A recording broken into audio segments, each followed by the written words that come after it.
Students, the lecture on डिन सारे जानते हो आप, डायरेक्टर आइडेंटिफिकेशन नंबर। और सेक्शन जो यहां है वो बेसिकली है 153 से 159। लेकिन अगर आप रिकॉल करें सेक्शन 152 जिसके अंदर हम 7 सब सेक्शन पढ़ते हैं, जिसका सब सेक्शन 3 क्या कहता है, डायरेक्टर बनने के लिए आपके पास क्या होना चाहिए, डिन। और सब सेक्शन 4 क्या कहता है, ये डिन आपने कंपनी को देना है अलोंग विद एक डिक्लेरेशन कि मैं 164 में डिस्क्वालिफाइड नहीं। इसलिए मेन सेक्शन है नई कौन से, 153 से 159, जिसे हम पढ़ेंगे रेड विद रूल नंबर 9 से 12। नाउ व्हाट इज डिन? डिन की डेफिनेशन है रूल नंबर 21E में है। और ये रूल किसका है, हमारा सबसे पहला चैप्टर जिसे हम कहते हैं प्रीलिमिनरी, जो कि डेफिनेशन बेस्ड है, तो उसके ऊपर है the company specification of definition detail rules 2014 and rule number 21D किसका, हमारे इस चैप्टर का, the companies appointment and qualification of director rules 2014 का। तो कहते हैं डिन क्या है, ऑब्वियसली एक आइडेंटिफिकेशन नंबर है। किसने अलॉट किया है, सेंट्रल गवर्नमेंट ने दिया है। किसको दिया है, any individual.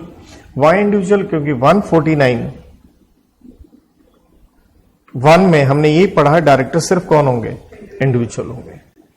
Intending to be appointed as director, तो सीखा क्या यहां से, intending to be appointed as director. Director बनने से पहले आपको डिन लेना होगा, because do not forget 152 sub section 3 and 4, जो कि 3 ये कहता है डायरेक्टर बनना है तो भाई साहब आपके पास डिन होना चाहिए for the purpose of his identification as director of a company.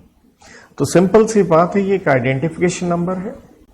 आपको किसने दिया है बच्चों, ये आपको अलॉट किया है सेंट्रल गवर्नमेंट ने। सेंट्रल गवर्नमेंट कैसे अलॉट करेगा आपको, इसका प्रोसीजर ही हम पढ़ेंगे 153 से 159 में। किसको दिया है, एक इंडिविजुअल को दिया है। किस लिए दिया गया है, क्योंकि आप डायरेक्टर इंटेंडिंग बनना चाहते हो for the purpose of his identification, कि भैया कुछ फ्रॉड वगैरह ना हो, आइडेंटिफाई हम कर सकें। आइए प्रोसीजर देखते हैं हम। और हमारा पहला सेक्शन आता है 153। ये कहता है डिन लेना है तो नेचुरल है, एक एप्लीकेशन देनी है। 153 को हम रेड विद करेंगे रूल नंबर 9। एक चीज हमें पहले से क्लियर है, डायरेक्टर सिर्फ कौन होगा, इंडिविजुअल होगा। एप्लीकेशन देनी है, किसको देनी है, सेंट्रल गवर्नमेंट को देनी है। लेकिन सेंट्रल गवर्नमेंट ने अपनी ये पावर किसको डेलीगेट कर दी है, आरडी को। आरडी का यहां मतलब है रीजनल डायरेक्टर। आपने एप्लीकेशन देनी है DIR 3 फॉर्म में देनी है। एक तरह से ये आपका KYC है। KYC आप सारे जानते हो, नो योर कस्टमर, आइडेंटिटी के लिए। ये फॉर्म जब आप फिल करते हैं, ये फॉर्म आपने ऑनलाइन इलेक्ट्रॉनिक ई फॉर्म है, MC के पोर्टल पे जाइए, डाउनलोड करें, फिल करें, डॉक्यूमेंट स्कैन करके साथ उसके साथ अटैच करें और फिर क्या कर दें, अपलोड कर दें। देखिए ROC को जो भी फाइलिंग होती है, कोई काम मुफ्त में नहीं होता, फीस लगती है। और फीस कैसे लगती है, ये अलग से रूल्स हैं, the companies registration office and fees rules 2014। अगर मैं बताऊं तो 5000 रुपए लगते हैं, राइट। ऑब्वियसली फीस भी ऑनलाइन मोड से जाती है, स्वाभाविक आपको साइन करने होंगे और साइन भी डिजिटल होते हैं, जिसके लिए आपको क्या बनवाना पड़ता है, DSC, सारे जानते होंगे आप, डिजिटल सिग्नेचर सर्टिफिकेट। तो हमने अभी क्या देखा कि भैया डिन लेना है, क्या देनी है, एप्लीकेशन देनी है। किसको देनी है, CGRD को देनी है। कौन देगा, इंडिविजुअल देगा। कौन सा फॉर्म होगा, DIR 3 होगा। ये एक ई फॉर्म है, MC के पोर्टल पे जाइए, साथ में क्या लगेगी, fees as per companies registration office and fees rules 2014, और आपने साइन करना है इसे डिजिटली। तो इस फॉर्म के द्वारा, क्योंकि ये एक KYC है, तो याद रखिए एक तरह से 5 चीजें हमें बतानी है। एक, आपका नाम। नंबर 2, आपकी प्रूफ, किस चीज की, आइडेंटिटी का भी एंड आपका रेजिडेंस का भी। तो एक तरह से 2 प्रूफ लगा के देने आपने, एक आइडेंटिटी, नंबर 2 रेजिडेंस के लिए। जैसे एक सिंपल भाषा में कहें, ये पैन कह लीजिए अपना इनकम टैक्स वाला, और रेजिडेंस के लिए आप चाहे अपना आधार कह लें, वोटिंग कार्ड कह लें, या DL कह लें, ड्राइविंग लाइसेंस। नंबर 3 आपकी क्या है, फोटो। जैसे हमने कहा था आपके साइन होंगे, और साइन क्या होंगे, डिजिटल होंगे, तो स्पेसिमेन सिग्नेचर क्या होंगे, वेरीफाई करवाए जाएंगे। और देखिए आपको डायरेक्ट आप डीन क्यों ले रहे हो, पक्का किसी ने आपको प्रपोज किया होगा कि हम आपको डायरेक्टर बनाना चाहते हैं।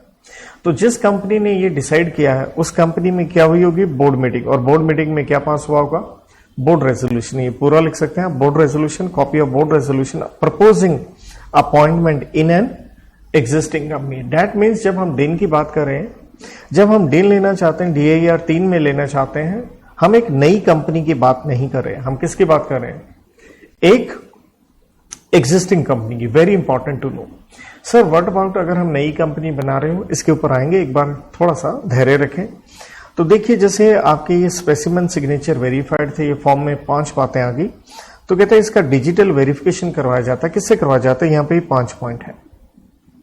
ये फॉर्म डिजिटली वेरीफाई कौन करेगा, CS इन फुल, N का मतलब है पूरा लिख सकते हैं एम्प्लॉयमेंट ऑफ कंपनी। इकोनॉमिक्स में N को एक एब्रीवेटेड फॉर्म है एम्प्लॉयमेंट के लिए।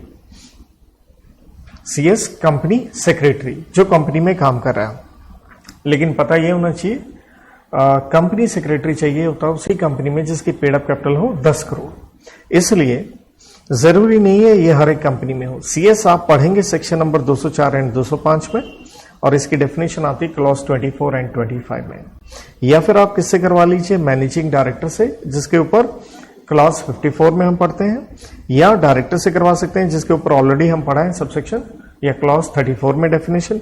ये आगे सारी डेफिनेशन आएंगी। नेचुरल है कौन से चैप्टर में, 13th चैप्टर, जो डील करता है किसके ऊपर, managerial personnel, appointment of managerial personnel and उनकी रेम्युनरेशन के ऊपर, चैप्टर नंबर 13 में। या फिर कहता है आप किससे करवा लीजिए, CEO stands for chief executive officer, जिसकी डेफिनेशन सबसेक्शन 18 में आती है, और डेफिनेशन में कुछ नहीं है, ये एक व्यक्ति है जिसको ये डेजिग्नेशन दिया गया है। या करवा लीजिए किससे, CFO से, stands for chief financial officer, subsection clause 19 में डेफिनेशन है, और इसकी डेफिनेशन भी कुछ नहीं है, any person appointed as what, CFO। तो 5 लोगों से आपने वेरीफाई करवाना है। ये 5 लोग किसके होंगे, जिस कंपनी में आपको डायरेक्टर बनाने के लिए क्या दिया गया था, proposal of company in which intended to be appointed as director in an existing company की ही बात हो रही है। मतलब जहां पे आपको प्रपोजल दिया गया है जिस कंपनी ने आपको अपॉइंट करने के लिए। तो इस तरह से आप अपने जहन में याद रख लें, 5 + 5 10 पॉइंट। कैसे, फॉर्म में कितनी बातें थी, 5। नंबर 1 आपका नाम, 2 प्रूफ है किस चीज के, आइडेंटिटी का भी है, रेजिडेंस का भी है। नंबर 3 आपकी लगेगी फोटो। नंबर 4 आपके स्पेसिमेन सिग्नेचर वेरीफाइड हो। नंबर 5 बोर्ड रेजोल्यूशन उस कंपनी का जहां पे ये प्रपोजल आया है कि आपको अपॉइंट करना, और ये कंपनी क्या होनी चाहिए, एग्जिस्टिंग होनी चाहिए, ना कि नई कंपनी। ये वेरिफिकेशन कौन करेगा, उसी कंपनी का 5 में से कोई भी, CS in full employment. Number 2 managing director या डायरेक्टर या CEO या CFO। आइए कहानी आगे बढ़ती है। अब देख रहे हैं आप, अगर आप बना रहे हैं, क्या बना रहे हैं, एक नई कंपनी, तो क्या होगा। तो भैया ऐसा है, जब आप नई कंपनी बनाते हैं तो उसका इनकॉर्पोरेशन करवाना होता है। उसे हम पढ़ के आते हैं section 3 red with section number 7 में प्रोसीजर है एक फॉर्म का, और ये 3 रेड विथ 7 आता है, देखिए चैप्टर नंबर 2 के अंदर। और चैप्टर नंबर 2 का नाम ही क्या है, incorporation of company and matters incidental thereto, जिसका मतलब कंपनी बनाने जा रहे हैं। तो एक फॉर्म, ये INC क्यों लिखा है, इनकॉर्पोरेशन से, ये आपको याद भी होगा। INC 32 स्पाइस नाम का फॉर्म है। स्पाइस का मतलब ही क्या है, simplified pro forma for incorporating companies electronically. पूरा लिखना हो तो लिख सकते हैं। ये एक इंटीग्रेटेड फॉर्म है। इंटीग्रेटेड का मतलब है इससे कंपनी बनेगी भी, डायरेक्टर भी अपॉइंट होंगे और डिन भी मिल जाएगा एक ही समय पे। सो ये मैक्सिमम 3 डायरेक्टर के लिए आपको क्या मिल सकता है, डिन can be obtained along with it. Sir 3 क्यों लिखा है, देखिए OPC में मिनिमम 1 चाहिए, प्राइवेट में 2 चाहिए, पब्लिक में कितने चाहिए, 3। इस फॉर्म से आप कितने अपॉइंट कर सकते हो, 3, तो चल गया काम। No need to apply for DIN separately, that is DIR 3 हमें नहीं चाहिए, क्योंकि इंटीग्रेटेड ही हमारा काम बन गया। मान लीजिए 3 फ्रेंड हैं, एक है मिस्टर S, एक है I, एक है मिस्टर C। ये एक नई कंपनी बनाना चाहते हैं, तो क्या करेंगे, ये स्पाइस जो फॉर्म है INC 32, इसी से मिल जाएगा COI। पूरा लिख सकते हैं, what it is, certificate of incorporation इससे मिलेगा। नंबर 2 डिन मिल जाएगा, कितने डायरेक्टर का, मैक्सिमम 3, और इसी से डायरेक्टर क्या हो जाएंगे, अपॉइंट हो जाएंगे। तो ये एक बेनिफिट है। नेक्स्ट पॉइंट आता है, देखिए जब हमने बात करी है आपके नाम की, हमने ऊपर नाम की बात करी थी, ये हमारा पहला पॉइंट था कि भैया आपने डर 3 से DIR 3 से क्या बताना है, नाम। देखिए नॉर्मली हर आदमी का लगभग सरनेम कुछ ना कुछ तो होता है। तो कहता है मान लीजिए अगर आपका कोई सरनेम नहीं है, if no S for surname, तो आपको पिताजी का सरनेम इस्तेमाल करना होगा या दादाजी का। और अब आपके लिए फॉर्म DIR 3 नहीं रहेगा, रादर आपके लिए फॉर्म क्या हो जाएगा, DIR 3A, अगर आपका क्या नहीं है बेटा, सरनेम नहीं है। देन याद कीजिएगा 152 सब सेक्शन 3 पढ़ाते ही मैंने एक चीज आपको बताई थी, क्या बताई थी, हमने कहा था डायरेक्टर बनना है तो आपके पास डिन होना चाहिए या एनी अदर नंबर जो आपको प्रिस्क्राइब करके दिया गया है। जैसे यहां देखिए, सेंट्रल गवर्नमेंट में prescribe any identification number which shall be treated as DIN. देखिए जैसे आधार वगैरह है, आधार क्या था, पूरे देश में एक ही आपका आइडेंटिटी कार्ड हो गया, सब कुछ अभी भी आप जानते होंगे, पैन वगैरह सब कुछ क्या है, आधार से लिंक है। चीज तो बड़ी अच्छी थी, लेकिन सुप्रीम कोर्ट की रूलिंग आने के बाद वो क्या नहीं रहा, मैंडेटरी नहीं रहा। तो सरकार की कहीं ना कहीं मंशा थी कि हम डिन को भी किससे सब्स्टिट्यूट कर देंगे, आधार से। इसलिए सेक्शन में क्या लिख के दिया, सेंट्रल गवर्नमेंट में prescribe any identification number which shall be treated as what, DIN, and if an individual holds it, the requirement of this section shall not apply or shall apply in a such other manner as may be prescribed। जिसका मतलब था सरकार ऐसा सोच रही थी, लेकिन फिलहाल ऐसा कुछ नहीं है। देन एक और बढ़िया पॉइंट ये है प्रोविजो। एक प्रोविजो आप सारे जानते हैं, या तो क्रिएट करता है एक एक्सेप्शन या पुट करता है एक कंडीशन। तो यहां आप देखिएगा आपको एक एक्सेप्शन नजर आएगी, वो क्या है, देखिए आपने सुना होगा फाउंडेशन में आप पढ़ के आते हैं LLP act, limited liability partnership, जो एक हाइब्रिड मोड है जिसमें फर्म की भी फीचर्स हैं और साथ में किसकी हैं, कंपनीज की भी हैं।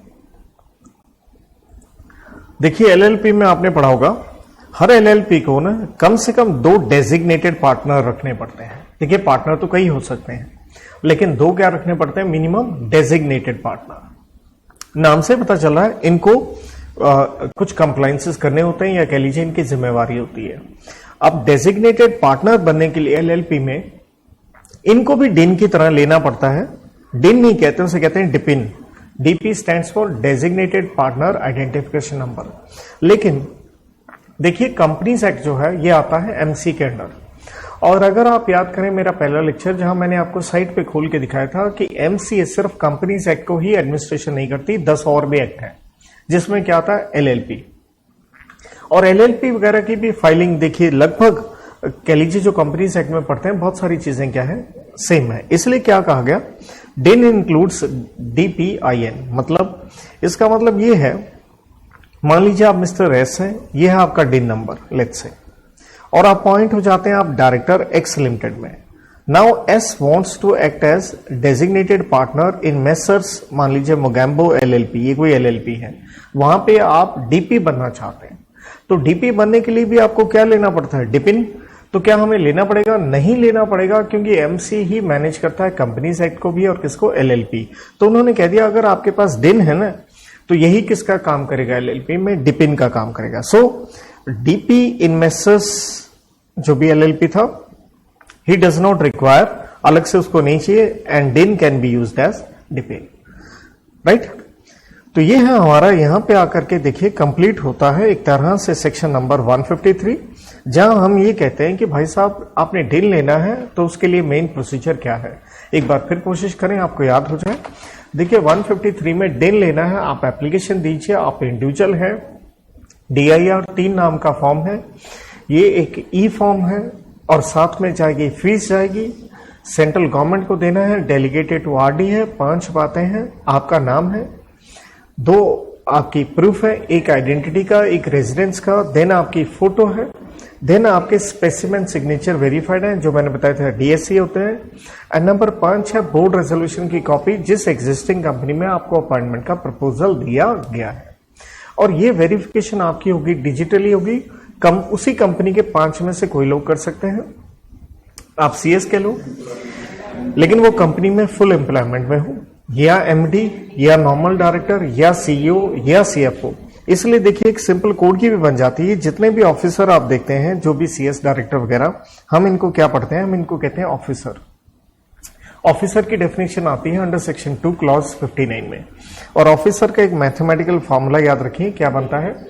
KMP, जिसे की मैनेजरियल पर्सोनल कहते हैं अंडर सेक्शन 2 क्लॉज 51 में, प्लस व्हाट, डायरेक्टर बन के ही फॉर्मूला मैथमेटिकली तैयार हो जाता है, जिसे चैप्टर नंबर 13 में हम देखते हैं। देन यहां कहा गया है कि कोई बात नहीं, डिन के अलावा सेंट्रल गवर्नमेंट कोई और क्या कर सकती है? प्रिस्क्राइब कर सकती है एनी आइडेंटिफिकेशन नंबर, जिसको हम डिन मान लेंगे। और अगर आपके पास है तो इस सेक्शन का कंप्लायंस नहीं करना है, या जैसे मॉडिफाइड मैनर में कहा गया वैसे ही करना है। देन प्रोविजन ये कहती है यही डिन एलएलपी में किसका काम करेगी? लिपिन का काम करेगी।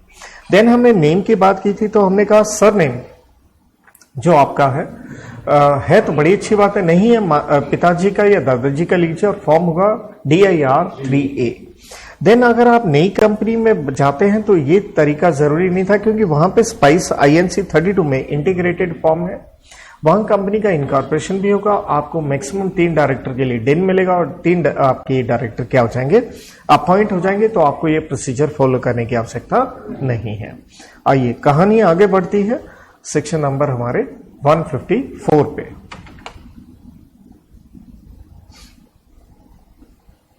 तो 154 कहता है 153 में आप एप्लीकेशन दे आए थे, तो स्वाभाविक है अब आपको डिन क्या होना चाहिए? अलॉट होना चाहिए। कहता है जैसे आप ये इलेक्ट्रॉनिकली 153 का एप्लीकेशन डालते हैं DIR 3, ये रेड विद रूल नंबर 10 है, जैसे 153 के साथ रेड विद रूल नंबर 9 था। कहता है जैसे आपने DIR 3 भरा ऑन स्पॉट, जिसका मतलब है इमीडिएटली कहें या तुरंत कहें, आपको क्या जनरेट हो जाएगा? एक एप्लीकेशन नंबर जनरेट हो जाएगा। क्या ये डिन है? नहीं, एक एप्लीकेशन नंबर है, इसका आप उपयोग नहीं कर सकते हैं क्योंकि डिन नहीं है। लेकिन जैसे वो जनरेट हुआ, उसके 1 महीने के अंदर अंदर जैसे ही जो एप्लीकेशन आपने दी है, आपको फाइनल डिन आ जाएगा। तो आप चाहें तो इस एप्लीकेशन नंबर को प्रोविजनल कह सकते हैं, लेकिन प्रोविजनल कहना उचित नहीं होगा, क्योंकि मैंने ब्रैकेट में साफ लिख के दिया, आप इसका इस्तेमाल कर नहीं सकते। मतलब एक चीज तय है, जल्दी से जल्दी काम आपको करके दिया जा रहा है, मैक्सिमम टाइम पीरियड बता दिया गया है, 1 महीने से ज्यादा का समय आपको लगेगा नहीं, आपके पास डिन आ जाएगा। और बढ़िया बात क्या है, ये डिन पूरे जीवन के लिए है, राइट, लाइफ टाइम के लिए है, और ये किसी और व्यक्ति को क्या नहीं होगा? अलॉट नहीं किया जाएगा, ये आपका एक एक्सक्लूसिव नंबर ही रहेगा। अब होता क्या है, जैसे देखिए आपने DIR 3 भरा था, हो सकता है फॉर्म में कुछ कमी रह जाए, जिसे हम कहेंगे इनकम्प्लीट या डिफेक्टिव या इनएडिक्वेट, इनएक्यूरेट, जो भी कह लें। तो हमें क्या करना होता है? रीसबमिट करना होता है। और ये इनकम्प्लीट, डिफेक्टिव, कुछ कारण ये भी हो सकते हैं, आपकी आइडेंटिटी कह लें, डेट ऑफ बर्थ, या कुछ सपोर्टिंग डॉक्यूमेंट्स, एफिडेविट, कोई भी मांगा गया आपसे, वो अगर कुछ कमी पेशी रहेगी तो कोई टेंशन की बात नहीं है। देखा जाए ये आंसर, अगर हम थोड़ा सा दिमाग लगाएं तो हमें लगता है ये आंसर तो थोड़ा किस में बात होनी चाहिए थी? 153 में होनी चाहिए थी। लेकिन डिफेक्टिव फॉर्म की बात कहां हो रही है? ये भी 154 में हो रही है। तो कहता कोई टेंशन नहीं है, आप इसे करेक्ट कर लें, जिसका मतलब है आप रीसबमिट कर दें। मतलब यहां कोई फॉर्म रिजेक्ट नहीं किया जा रहा, आपने रीसबमिट करना है। आपके पास समय रहेगा 15 दिन। जैसे ही आपको बता दिया जाता है placing on website and email to applicant, आपको ईमेल आ जाती है इस तरह से ये इनकम्प्लीट है, और वेबसाइट के ऊपर भी RD के द्वारा डाल दिया जाता है ताकि आपको तुरंत वहां से पता चल जाए। लेकिन 15 दिन में आपने ठीक करके भेजना है। लेकिन अगर स्टिल डिफेक्ट है, मतलब उसके बाद भी आपने डिफेक्ट रेक्टिफाई नहीं किया, तो इसे रिजेक्शन ऑफ एप्लीकेशन माना जाएगा, और आपको इंटीमेट किया जाएगा पोस्ट या इलेक्ट्रॉनिक या अदर फॉर्म्स के द्वारा। जो फीस आपकी लगी थी जब DIR 3 भरा था, वो रिफंड नहीं होगी। फ्रेश अब आपको क्या करना होगा? एक तरह से फ्रेश एप्लीकेशन आपको फाइल करनी पड़ेगी और दोबारा से पैसे लगेंगे। और देखिए जो आपका ये अब रिजेक्ट हो गया है, इसे ट्रीट एंड लेबल कर दिया जाएगा as invalid in electronic records, किसके? ROC के, unless defect not removed in given time. मतलब एक तरह से यूं कह लीजिए, स्वाभाविक है ROC रिकॉर्ड बनाता है हर दिन से रिलेटेड, क्योंकि आपने रीसबमिट करने के बाद भी ठीक नहीं किया, तो वो अपने इलेक्ट्रॉनिक रिकॉर्ड्स में उसको क्या करेंगे? लेबल करके छोड़ देंगे एज व्हाट? इनवैलिड। तो यहां पे हमारा 154 हुआ कंप्लीट। तो एक बार दोबारा देखिए, 153 में एप्लीकेशन गई, 154 में क्या होना? अलॉटमेंट होनी है। जैसे ही आप DIR 3 भरते हैं, तुरंत ऑन स्पॉट आपको क्या जनरेट होगा? एक एप्लीकेशन नंबर जनरेट होगा, और आपको दिन मिल जाएगा 1 महीने के भीतर भीतर, और जिसका आप इस्तेमाल करेंगे लाइफ टाइम के लिए। ये किसी और को लॉट नहीं होगा, एक्सक्लूसिव है। ध्यान ये रखें, अगर इसमें कुछ दिक्कत है तो आपको वेबसाइट पे डाल दिया जाएगा, आपको ईमेल भी आएगी, 15 दिन में उसे क्या कर लें, ठीक कर लें। लेकिन अगर आपने उसे ठीक नहीं किया है तो ये उनके रिकॉर्ड्स में लेबल हो जाएगा इज इनवैलिड। आपको बता दिया जाएगा पोस्ट से, इलेक्ट्रॉनिक मोड से या किसी और तरीके से, और अब इसे रिजेक्शन माना जाएगा, आपकी फीस रिफंड नहीं होगी।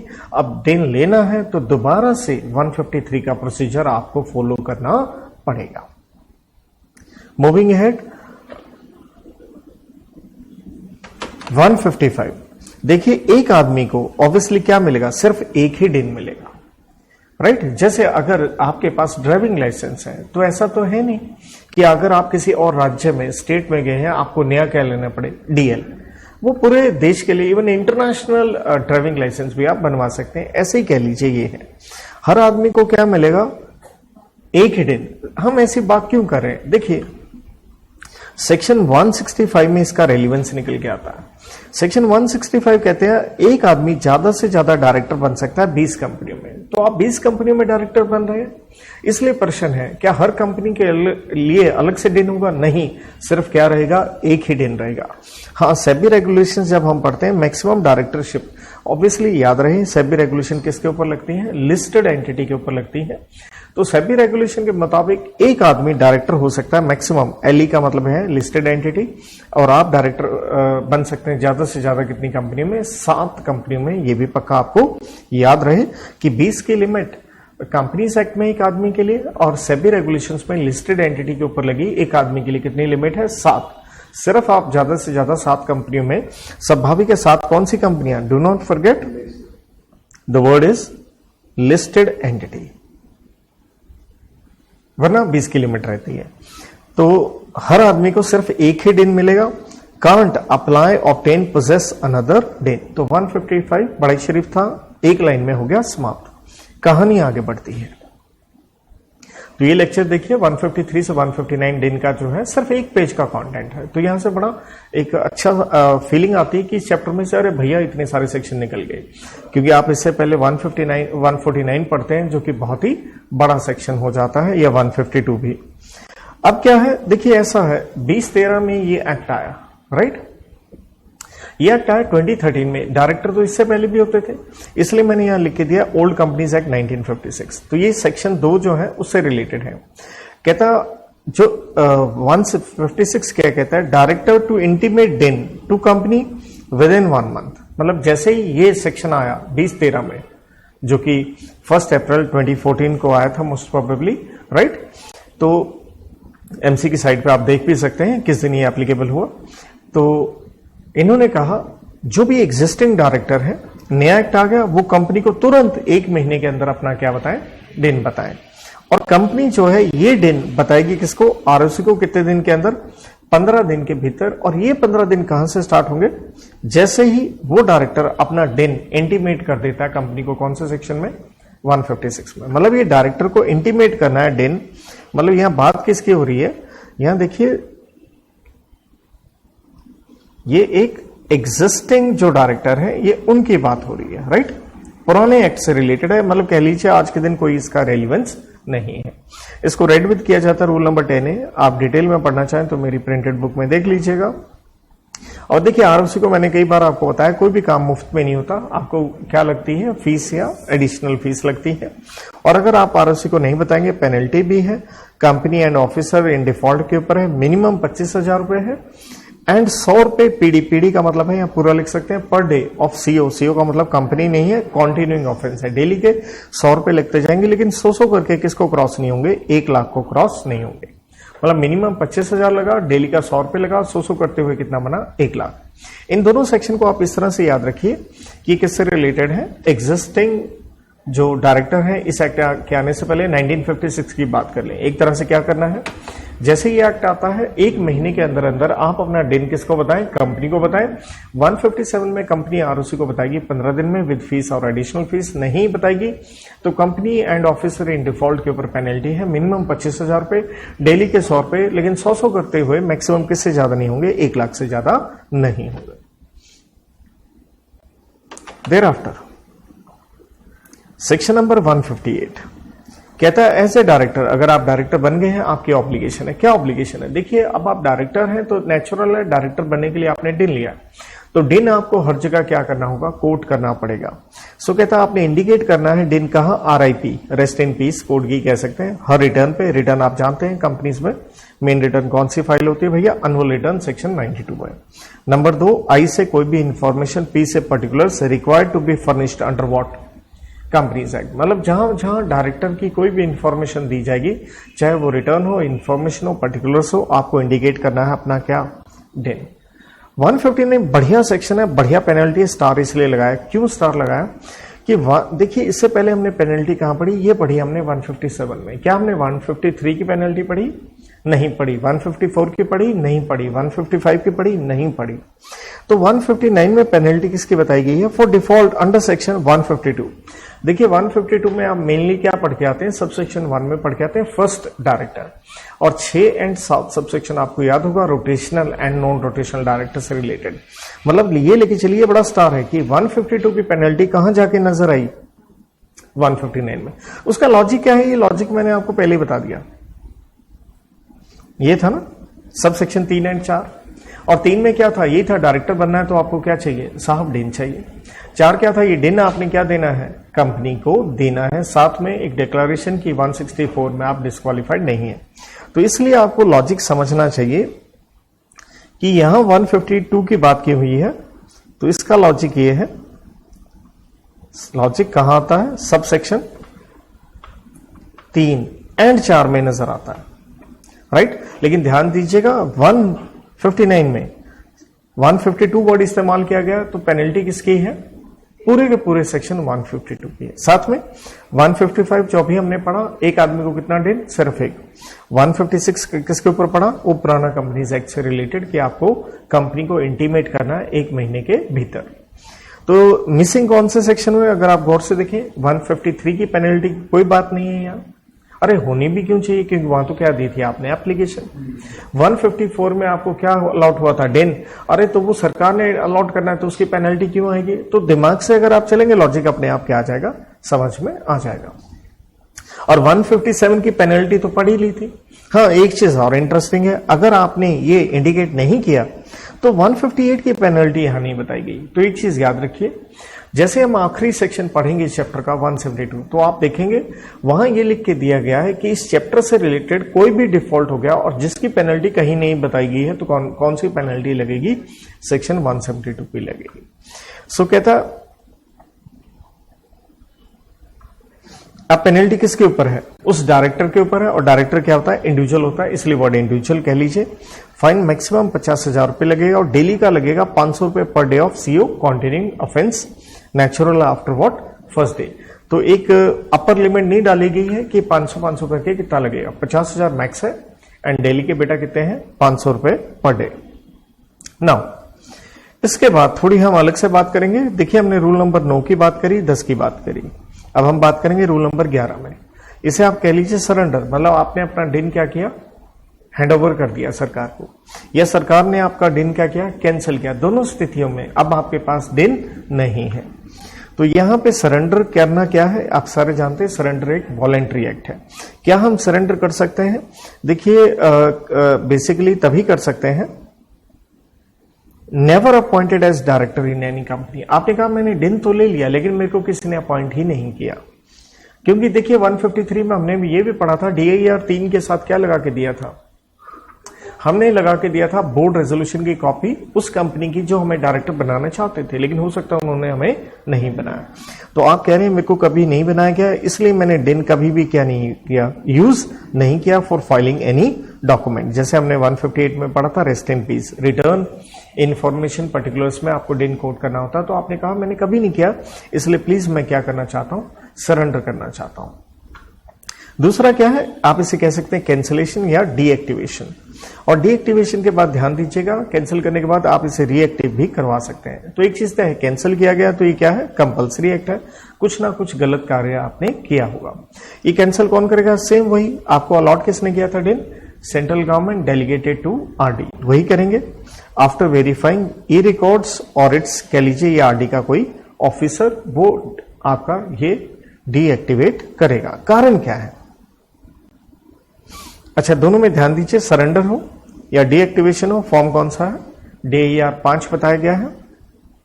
तो आपका डीएक्टिवेट या कैंसिल क्यों किया जा रहा है, उसके कारण क्या है? तो भैया ये हम यहां पे कारण पढ़ रहे थे, तो सरेंडर के तो मैंने बता दिया, कभी आपने यूज नहीं किया। यहां एक कोड की बना सकते हैं, दुआ में। क्या बना सकते हैं? दुआ में। ना अच्छा लगे तो आप दुआ को दादू कर दीजिए, दादू मैं, जैसे आपको ठीक लगे, राइट? तो जो भी आपको कोड की ठीक लगे, क्योंकि यह कारण मैं यहां पे 5 बता रहा हूं। तो देखिए पहला कारण क्या है? डुप्लीकेटेड।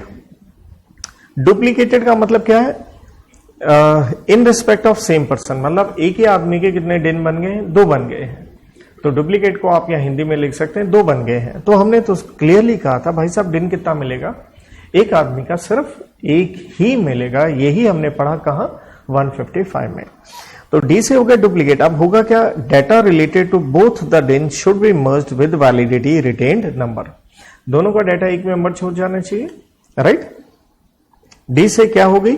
डेथ हो गई, तो ऑब्वियसली डीएक्टिवेट हो जाना चाहिए, क्योंकि अब आप सरेंडर तो कर नहीं पाओगे, क्योंकि भगवान के आगे सरेंडर कर दिया है। यू से क्या है? अनसाउंड माइंड आपको डिक्लेयर किया है किसने? एक कॉम्पिटेंट कोर्ट ने। पागल हो गए हैं आप।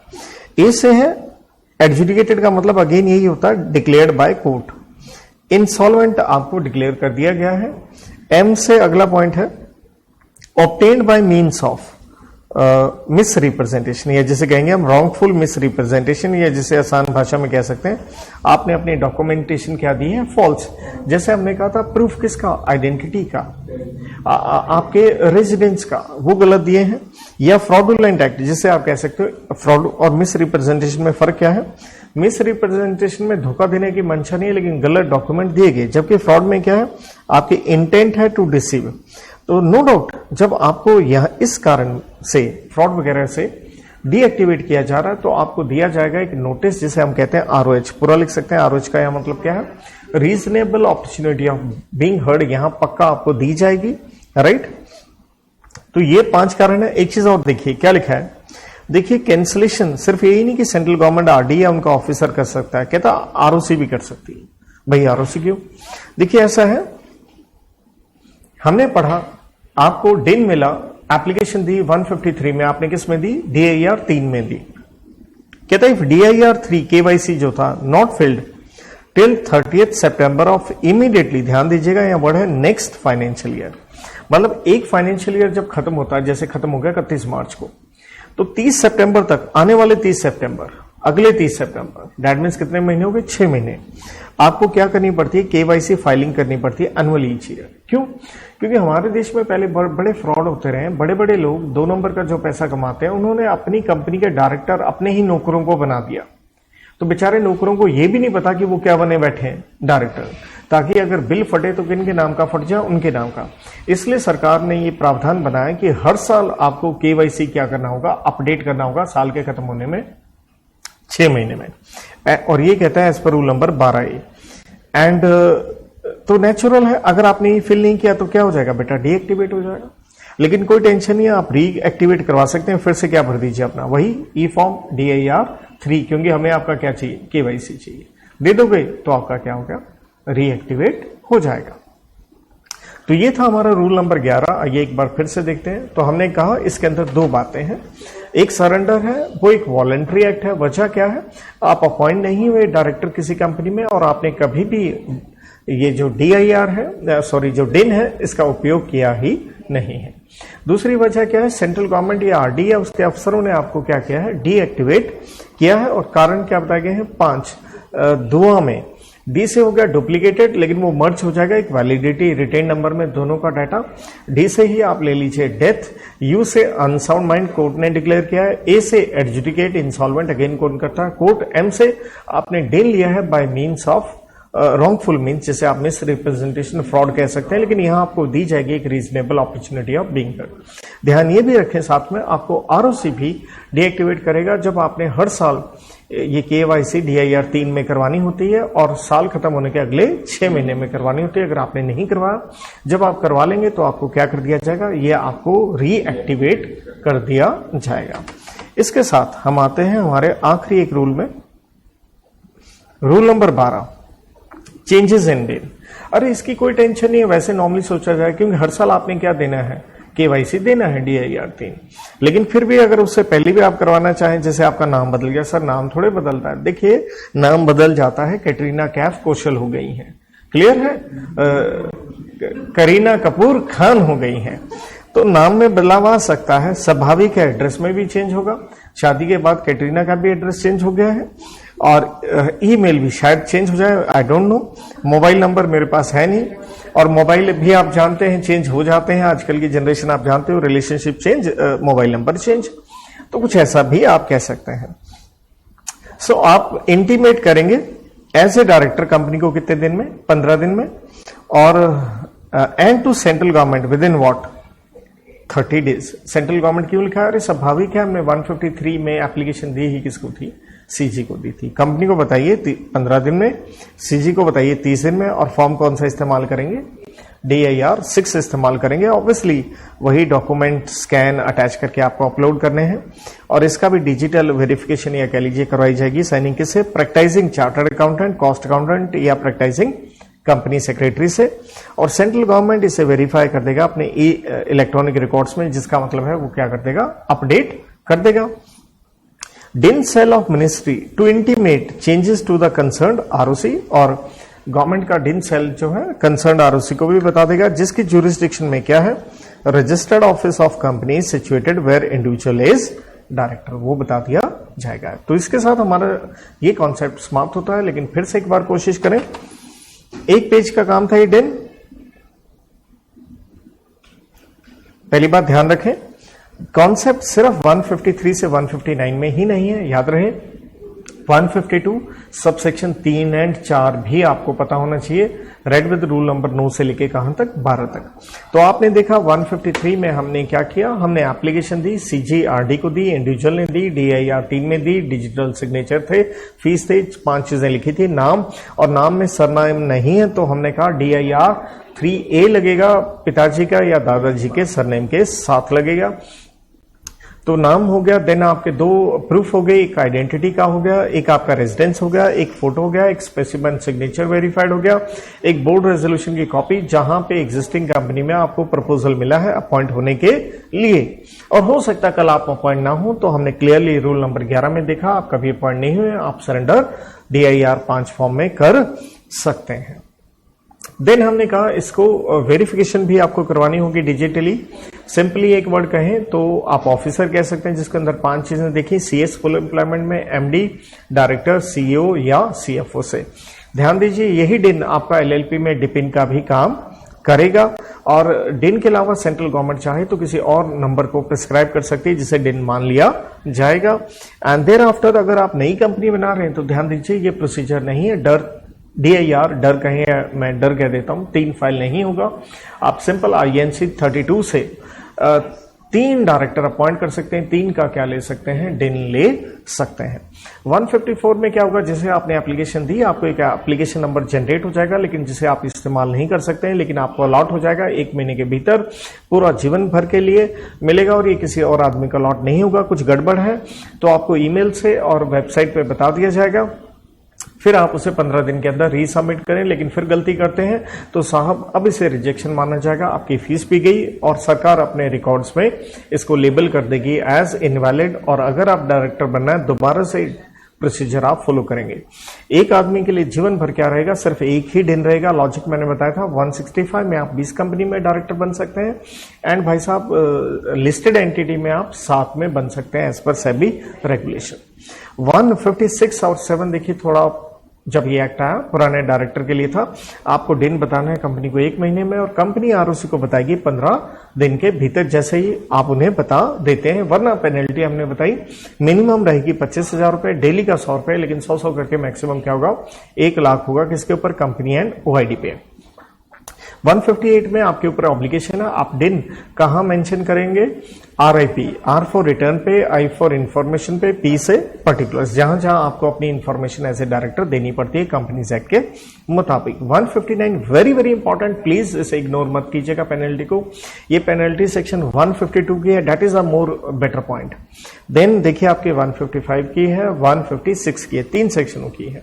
स्वाभाविक है डायरेक्टर के ऊपर है, तो यहां मैक्सिमम 50,000 लगेंगे और डेली के लग सकते हैं आपको 500 रुपए per day after first day of continuing offence.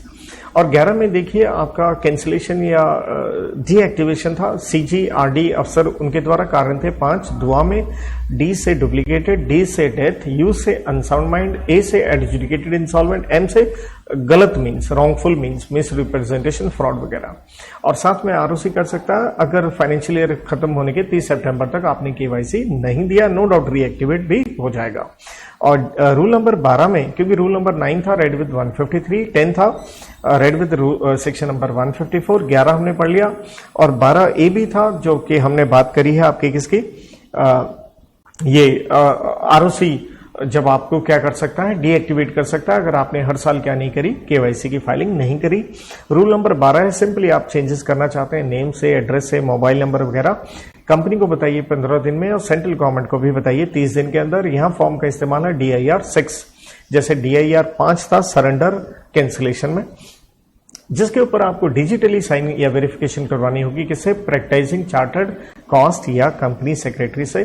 फिर सेंट्रल गवर्नमेंट अपने इलेक्ट्रॉनिक रिकॉर्ड्स में इसे अपडेट करेगी और जो डिन सेल है वो साथ में कंसर्न्ड आरओसी को भी बताएगा जिस कंपनी में आप डायरेक्टर हैं और जहां पे वो आरओसी जहां पे कंपनी का क्या सिचुएटेड है, रजिस्टर्ड ऑफिस इज सिचुएटेड। तो इसके साथ ये कंसेप्ट समाप्त होता है।